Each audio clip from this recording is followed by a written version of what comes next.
Hello everyone. आज हम पढ़ेंगे English NCERT chapter number first.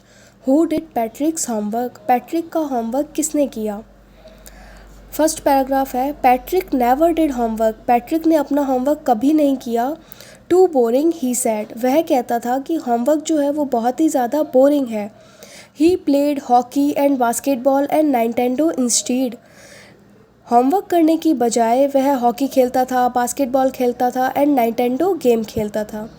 His teacher told him, Patrick do you homework और you want learn nothing. Patrick के teacher ने कहा कि पैट्रिक तुम अपना वर्क करो या फिर तुम कुछ सीखना ही नहीं चाहते हो। एंड इट्स ट्रू, और ये सच था। Sometimes he did feel like an ignoramus. कभी कभी वो ऐसा फील करता था कि वो बहुत ही ज़्यादा अज्ञानी है। इग्नोरेमस मतलब हु लैक्स एजुकेशन, जिसमें एजुकेशन की कमी होती है। But what could he do, लेकिन वह क्या कर सकता था। ही हेटेड होमवर्क, वह होमवर्क से नफरत करता था। Then one day he found his cat playing with a little doll and he grabbed it away. Then तब एक दिन उसने पाया कि जो उसकी बिल्ली थी, किसकी बिल्ली थी, पैट्रिक की जो बिल्ली थी, playing with a little doll, वह एक छोटी सी डॉल के साथ खेल रही थी। And he grabbed it away. Grabbed मतलब होता है छीनना या पकड़ना। तो उसने क्या किया, पैट्रिक ने अपनी बिल्ली से उस लिटिल डॉल को छीन लिया। To his surprise it was not a doll at all but a man of the tiniest size. वो बहुत ही ज़्यादा सरप्राइज हो गया कि जो वो उसने डॉल छीनी थी वो एक डॉल नहीं थी, वह क्या था, एक छोटे साइज़ का आदमी था। He had a little wool shirt with old-fashioned breeches and a high tall hat, much like a witch. He had a little wool shirt. उसने क्या कर रखा था, जो छोटा आदमी था उसने एक वूलन की शर्ट पहनी हुई थी with old-fashioned breeches, और ओल्ड फैशन के, और ब्रीचेस मतलब क्या होता है, शॉर्ट ट्राउजर्स पहन रखे थे, वो भी बहुत ओल्ड फैशन के, पुराने ज़माने के। And a high tall hat, और एक लंबी सी हैट पहन रखी थी, टोपी। मच लाइक अ विच, जो कैसे लग रही थी, एक जादूगर जैसी लग रही थी। ही येल्ड मतलब होता है चिल्लाना, वह चिल्लाया। कौन चिल्लाया, वो जो छोटा आदमी था वह चिल्लाया। Save me, don't give me back to that cat. मुझे बचाओ और मुझे उस बिल्ली को वापस मत देना। I will grant you a wish, मैं आपको एक विश की, इच्छा की अनुमति देता हूँ। मतलब आप मुझसे, वो छोटा आदमी बोलता है पैट्रिक को कि आप मुझे मैं आपकी कोई भी एक इच्छा पूरी करूँगा। आई प्रॉमिस यू दैट, और मैं आपको यह प्रॉमिस करता हूँ कि मैं आपकी एक इच्छा पूरी करूँगा। Patrick couldn't believe how lucky he was. Patrick को विश्वास ही नहीं हुआ कि वह कितना लकी था। Here was the answer to all his problems, कि उसे उसकी सारी प्रॉब्लम का आंसर मिल गया था। कौन सी प्रॉब्लम, कि वह पढ़ता नहीं था, उसका सबका आंसर मिल गया था। So he said, only if you do all my homework till the end of the semester, that's 35 days। तो यहाँ पर पैट्रिक जो है वो उस छोटे आदमी को क्या कहता है, only if you do all my homework, केवल यदि आप मेरा सारा होमवर्क कर देंगे, till the end of semester, that's 35 days। End of semester मतलब होता है 6 month का पीरियड होता है कॉलेजेस में या स्टडी में, जैसे पूरे साल में। तो यहाँ पर 6 month के पूरे ईयर में 2 periods होते हैं जिसे सेमेस्टर बोलते हैं। तो वो कह रहा है कि यदि आप मेरा पूरा होमवर्क करेंगे एंड ऑफ सेमेस्टर के लास्ट तक, दैट्स 35 days, जो कितने दिन बचा है, 35 days है। If you do a good enough job, और अगर आप इस काम को बहुत अच्छे से करते हैं, कुड इवन गेट ए, तो मैं ए ग्रेड प्राप्त कर सकता हूँ। The little man face wrinkled like a dish cloth thrown in the hamper. Hamper मतलब होता है a box with a lid. एक बॉक्स है जिसके साथ क्या है, ढक्कन है, ढक्कन लगा हुआ है।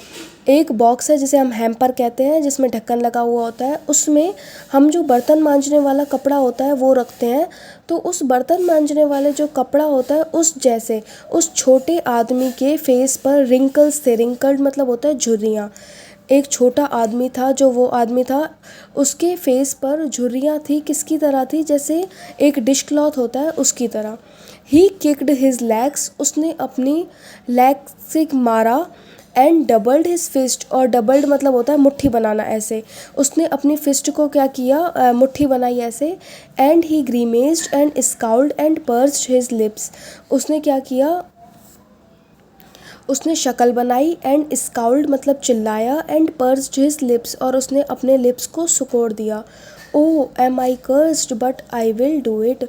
ओ मैं श्रापित हूँ लेकिन फिर भी मैं आपका काम करूँगा। आगे पढ़ते हैं। And true to his word और अपने वर्ड्स को ट्रू करने के लिए दैट लिटिल एल्फ मतलब होता है बोना, वो जो छोटा बोना था, began to do Patrick's work, उसने पैट्रिक्स का वर्क करना शुरू किया। Except there was one glitch, केवल एक गड़बड़ के बजाय, एक गड़बड़ थी, क्या थी? The elf didn't always know what to do and he needed help. वो जो एल्फ था, बोना था, वह हमेशा नहीं जानता था कि उसे क्या करना है और उसे हमेशा ही मदद की ज़रूरत होती थी। हेल्प मी ही हैड से, वह कहता था कि मुझे मेरी मदद करो, and Patrick would have to help in whatever way, और उसने पैट्रिक को कहा कि पैट्रिक तुमको मेरी मदद करनी पड़ेगी किसी भी तरीके से। I don't know this word the elf squid while reading पैट्रिक्स homework. I don't know this word, मैं इस शब्द को नहीं जानता। द एल्फ स्क्वीड मतलब होता है चिल्लाना। वो जो बोना था वो चिल्लाया, कब चिल्लाया? वाइल रीडिंग पैट्रिक्स होमवर्क, जब वह पैट्रिक का होमवर्क पढ़ रहा था। गेट मी अ डिक्शनरी, मुझे एक डिक्शनरी चाहिए। नो व्हाट्स इवन बेटर, तो पैट्रिक कहता है नहीं ये बेटर नहीं है। लुक अप द वर्ड, शब्द को देखो, वर्ड को देखो, and sound it out by each letter, और हर लेटर का क्या करो? अलग अलग से साउंड करो, उच्चारण करो। When it came to maths, वह जैसे ही मैथ्स पर आता, कौन? वो एल्फ जो था, वो जैसे ही मैथ्स पर आता, Patrick was out of luck, तो पैट्रिक जो था वो अपना उसमें उसका भाग्य साथ नहीं देता था मैथ्स में। What are the time tables, the elf shrieked मतलब क्या होता है? चिल्लाना। वो जो बोना था वो चिल्लाया कि टाइम टेबल क्या होते हैं? We elves never need that, हम बोनों को कभी भी इसकी ज़रूरत नहीं पड़ी। And addition and subtraction and division and fractions, हम बोनों को कभी भी एडिशन की, सब्ट्रैक्शन की, डिवीज़न की एंड फ्रैक्शंस की कभी भी ज़रूरत नहीं पड़ी। हेयर सिट डाउन बिसाइड्स मी, वो एल्फ है, वो पैट्रिक को कहता है यहाँ आओ और मेरे पास बैठ जाओ। You simply must guide me, तुम इजीली मुझे गाइड कर पाओगे। गाइड मतलब होता है मार्गदर्शन करना।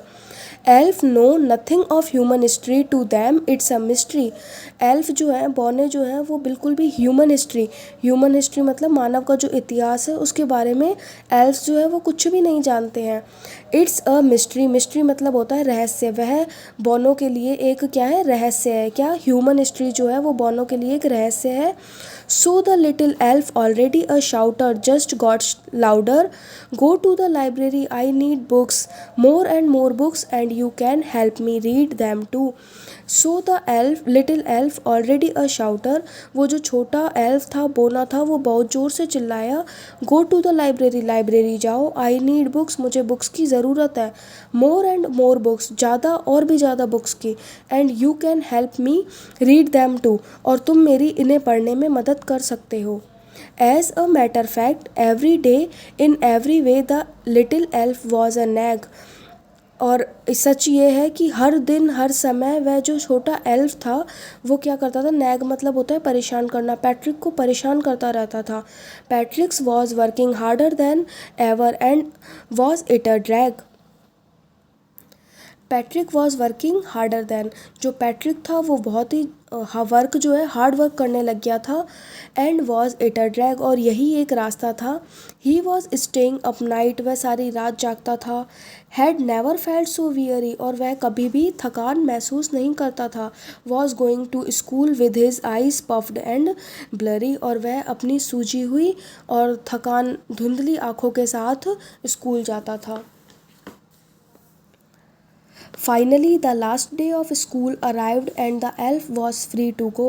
आखिरकार स्कूल का लास्ट दिन आया और एल्फ जो था, वो जो बोना था, वो फ्री था जाने के लिए। As for homework there was no more, so he quietly and slyly slipped out the back door. अब होमवर्क करने के लिए बिल्कुल भी कुछ भी नहीं बचा था, इसलिए वह जो छोटा एल्फ था, बोना था, वह बहुत ही शांति से पीछे वाले दरवाजे से चला गया। Patrick's got his A, Patrick ने पैट्रिक को क्या मिली, ए ग्रेड मिली। हिज क्लासमेट्स वर अमेज्ड, उसके जो क्लासमेट्स थे वो बहुत ही ज़्यादा अमेज्ड मतलब होता है आश्चर्यचकित थे। His teachers smiled and were full of praise, उसके जो टीचर्स थे वो बहुत ही खुश थे और उसने उनकी क्या की, पूरी प्रशंसा की। एंड हिज पेरेंट्स, और उसके पेरेंट्स ने भी बहुत तारीफ़ की। दे वंडर्ड, वे बहुत ही आश्चर्यचकित थे उसके parents. What had happen to the Patrick, कि पैट्रिक के साथ ऐसा क्या हुआ। उसके टीचर्स और उसके पेरेंट्स जो थे वो बहुत ही ज़्यादा आश्चर्यचकित थे कि पैट्रिक्स के साथ ये क्या हुआ। He was now the model kid, अब वह एक मॉडल बच्चा बन चुका था। Cleaned his room, did his chores, वह अपने रूम को साफ़ करता था और चॉर्स मतलब होता है घर के जो भी काम होते हैं वह करवाता था। वॉज चीयरफुल, खुश रहता था। नेवर रूड, कभी भी रूड मतलब होता है बहुत ही अकड़ू टाइप बिहेव करना। नेवर रूड, वो अब बिहेवियर रूड नहीं करता था, मतलब रूड नहीं रहता था उसका behaviour. Like he had develop a whole new attitude, वह बिल्कुल ही एक नए एटीट्यूड में डेवलप हो चुका था। आगे बढ़ते हैं। You see, in the end, Patrick still thought he had made that tiny man do all his homework. You see, तुमने देखा अंत में पैट्रिक ये सोचता था कि शायद जो होमवर्क था वो किसने किया था, उस टाइनी, उस छोटे आदमी ने। But I will share a secret, लेकिन मैं एक सीक्रेट शेयर करना चाहती हूँ। Just between you and me, केवल आपके और मेरे बीच। It was not the elf, वो एल्फ नहीं था। Patrick had done it himself, Patrick ने अपना काम खुद किया था, क्योंकि सारी जो हेल्प की थी वो पैट्रिक ने ही की थी। और वो पैट्रिक जो है वो बहुत ही ज़्यादा हार्ड वर्क करने लग गया था। तो पैट्रिक को तो ये लगता था कि मेरा सारा होमवर्क उस टाइनी, उस छोटे आदमी ने किया, लेकिन सच क्या था कि जो सारी मेहनत थी, सारा वर्क जो था वो किसने किया था, पैट्रिक ने। Patrick had done it self himself, Patrick ने खुद ही सारा वर्क किया था। थैंक यू, यहाँ तक आपको रीड करना है।